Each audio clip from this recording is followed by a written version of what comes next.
Did you know that emotional intelligence can be a greater predictor of success than IQ? Studies have shown that people with high emotional intelligence outperform their peers, leading to better teamwork, enhanced leadership, and greater job satisfaction. Today, we're diving into mastering emotional intelligence at work, revealing key strategies that can transform your professional life. Welcome to the channel. My name is Luke, and I have over 13 years of recruitment experience. And in today's video, we're exploring the fascinating world of emotional intelligence and its critical role in the workplace. Now, emotional intelligence, often abbreviated as EQ, refers to the ability to recognize, understand, and manage our own emotions, while also being able to influence the emotion of others. In a work environment, high EQ can lead to better teamwork, enhanced leadership, and a more harmonious workplace.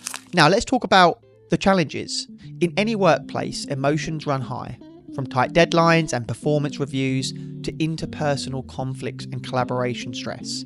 Employees and managers alike face emotional hurdles daily. So without strong emotional intelligence, these challenges can lead to misunderstandings or decreased productivity and even workplace conflicts. So how can we improve our EQ and create a more positive work environment? If you're finding this content useful, please do consider supporting the channel by subscribing and hit that bell icon so you don't miss any new content. Now back to the video.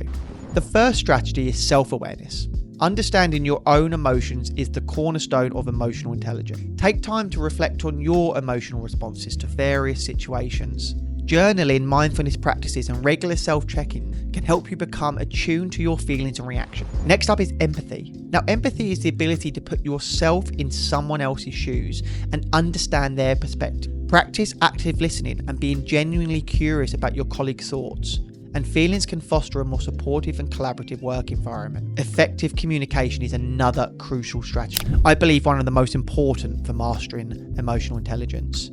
Clear and empathetic communication can prevent misunderstandings and also build much stronger relationships. When communicating, it's important to pay attention to both verbal and non-verbal cues and make sure to express yourself clearly and respectfully. So how can you improve effective communication? Well, let's dive a bit deeper. Number one, active listening. For example, during a team meeting, instead of planning your response while others are speaking, focus entirely on the speaker, nodding and giving verbal affirmations like "I see" or "that makes sense."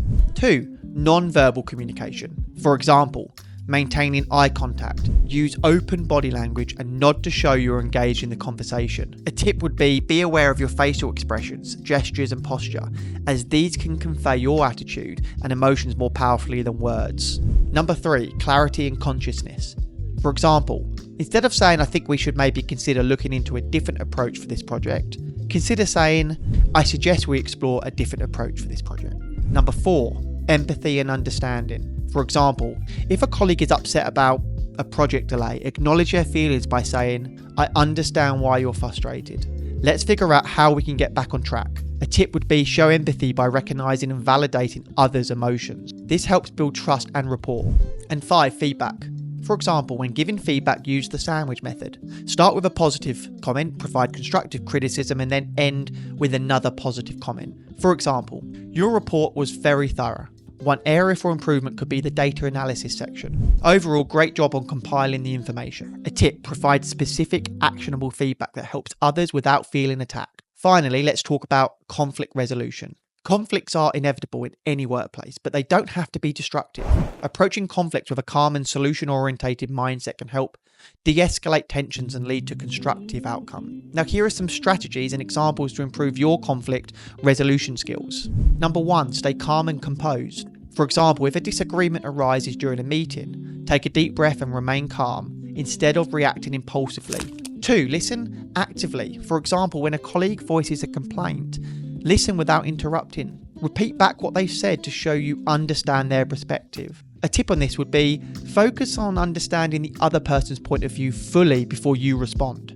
This demonstrates respect and can help de-escalate the situation. Tip 3, empathize with the other person. For example, if a team member is upset about a tight deadline, acknowledge their feelings by saying, "I understand this deadline is challenging. So let's discuss how we can manage this workload together." A tip, showing empathy can build rapport and trust, making it much easier to find a mutually acceptable solution. 4, identifying the root cause. For example, if there's a recurring issue with meeting deadlines, dig deeper to understand whether it's due to workload, communication issues, or a lack of resources. A tip would be address the underlying cause of conflicts, rather than just a symptom. This approach helps prevent similar issues from arising in the future. 5. Use I statement. Example, instead of saying, "You never listen to my ideas," say, "I feel unheard when my suggestions aren't acknowledged." And finally, 6. Seek win-win solutions. For example, if 2 team members want to approach a project differently, look for a compromise that incorporates elements from both approaches. A tip would be aim for solutions that satisfy both parties. This collaborative approach fosters a positive and cooperative work environment. So in summary, mastering emotional intelligence involves developing self-awareness, practicing empathy, honing effective communication skills, and refining conflict resolution techniques. These strategies can significantly enhance workplace dynamics, leading to better teamwork, leadership, and overall success. Now, I'd love to hear from you. Share your experience with emotional intelligence at work in the comments below. Have you faced any challenges or noticed improvements in your workplace emotional intelligence? Also, don't forget to check out this video on how to network for success to continue your journey towards professional excellence. If you found this video helpful, give it a thumbs up, subscribe, and hit that bell icon to stay updated with our latest content. Thank you all for watching.